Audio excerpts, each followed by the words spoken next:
Well,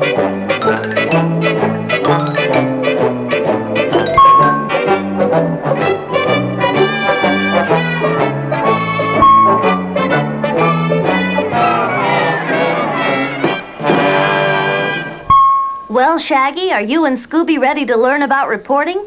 We need to start the story on the locker fire. We're ready, Velma. What do we do? Yeah, tell us. Well, let's explore news reporting first. You know, a lot of reporters think that the word news stands for the 4 points of the compass, north, east, west, and south. Actually, it comes from an old French word, nouvelle, meaning tidings, intelligence, or accounts.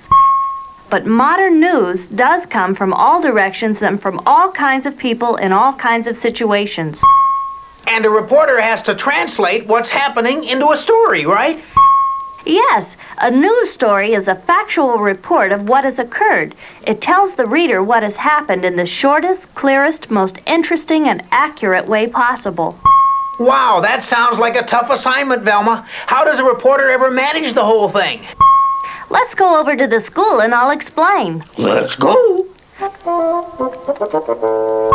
Okay, a reporter should investigate his story thoroughly. Is this the scene of the crime? If you mean, is this where the locker fires occurred, that's right. Okay. What now, Ace Reporter? Well, a good reporter gathers all the facts possible. How? By interviewing eyewitnesses, inspecting records, and getting statements from officials and persons first on the scene. It's also a good idea to explore clues based on tips. Well, what are we waiting for? I'm one step ahead of you. I've already talked to everyone that might shed some light on this case. What'd you find out, Velma? The fires all occurred at night. The watchman didn't see anything suspicious. The students who used the lockers don't know how it could have happened. What now? I've got all the facts and statements available, so I'll start to write the story. What do you include?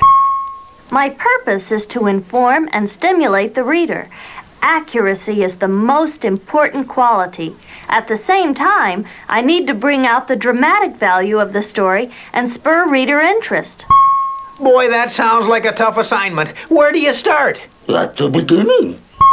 Scooby's right there. News stories must convey their information swiftly and briefly, and that starts right with the lead. The lead? What's the lead? The lead is the important opening paragraph. It should grab the reader's interest. Sort of like putting the bait on the hook. Exactly. The modern lead paragraph usually contains no more than 2 or 3 sentences, or about 30 words, yet it should include enough of the 5 W's and H to introduce the story.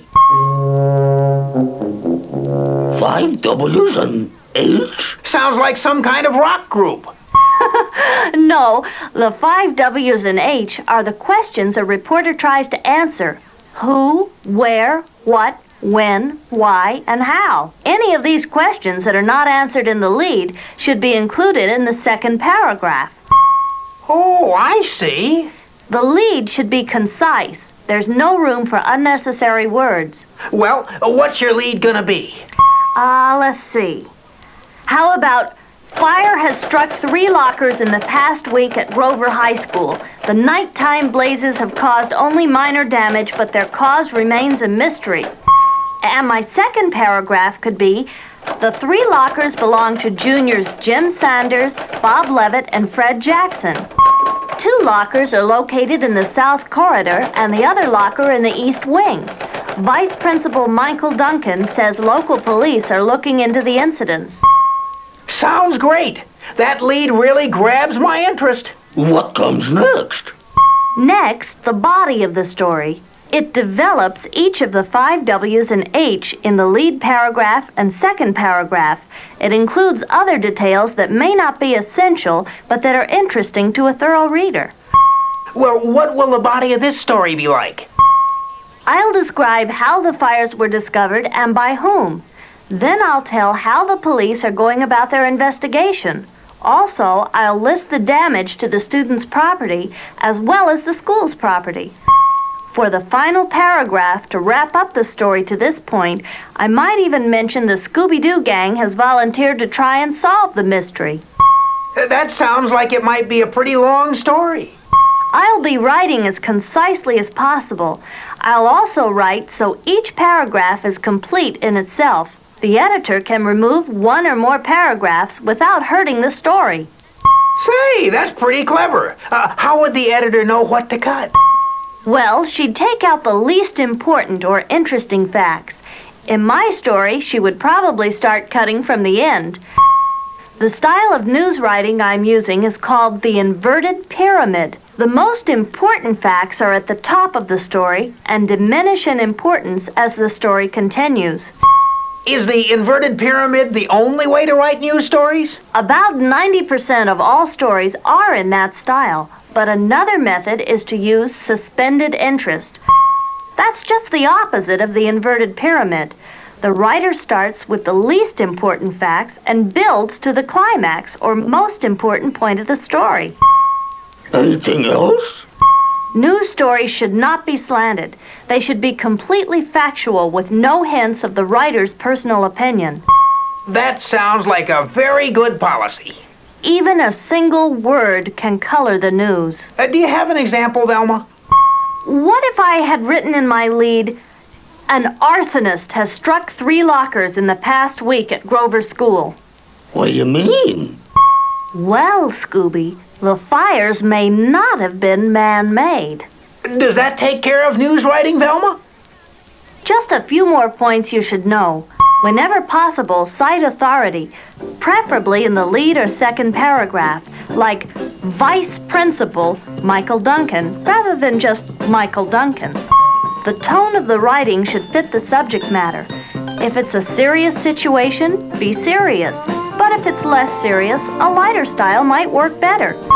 Also, how much each story is developed will depend on the size of the paper and how much news it can handle. Oh boy, I can see that being a good news writer takes more than just being able to type, huh, Scoob?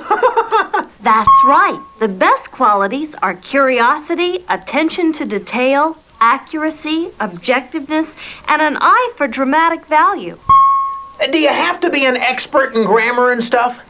It's important to know good grammar, but every newspaper should develop its own style sheet. That's a guideline of punctuation, capitalization, abbreviations, and other technical aspects of writing.